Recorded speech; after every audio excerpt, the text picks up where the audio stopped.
So when you were 35, you had this awakening, and then you said that you got into another relationship with someone who met you where you were at. Would that be accurate to say that? Yeah. I mean, it was a few years after the long 10-year relationship. I had a lot of fun for a few years. I was actually having the best Valentine's Day of my life by myself. I had come home from work. I was working on the last season of The Sopranos, and I got home early and I walked to my favorite bookstore and I got this book I'd been dying to read, and I made myself a gorgeous bubble bath and I poured myself a glass of wine. And I was living in Soho at the time, and I put on the music I wanted to listen to. I didn't have to talk to anybody. And 3 days later, I met my husband. That's real testament to really that notion of living your truth. The thing is, like, for whatever dysfunction, and I've been in very dysfunctional relationships, the truth is like, that's where I was at, you know? Yeah. I wouldn't have stayed otherwise. I stayed in there because that's where I was at. And the Right, more, and you learn from it, right? yes, I mean, absolutely. that's why I have no regrets, because I learned so much from being in that relationship. So now you've been in that relationship for how long? With my husband, Yeah. ooh, we've been together over 16 years.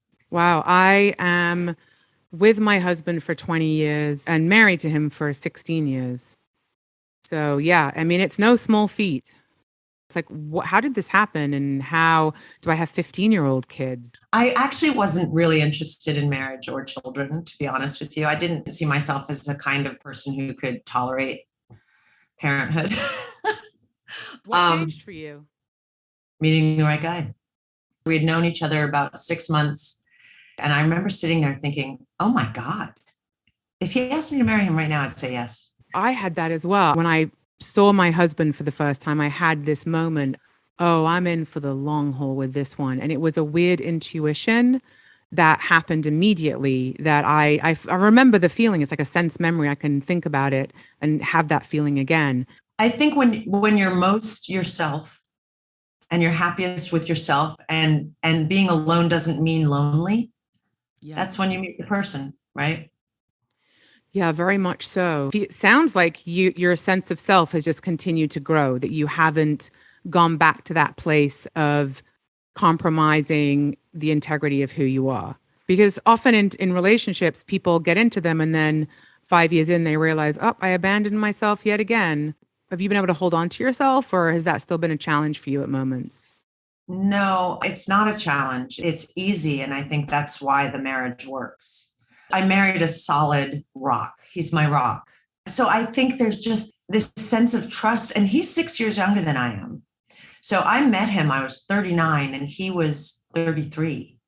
Yeah, my husband is And 8 years younger than me. yeah, that's the way to do it, because I have to tell you, he was so glad that he had met a woman who had her shit together, who Yeah, had her right. own bank account, who had her own apartment. I wasn't clinging to his coattails, Yeah. hoping he asked me to marry him. I was busy. I I feel remember yeah. he'd be like, well, can we have dinner Saturday? I was like, no, I work Saturday night. I was doing a play on Broadway.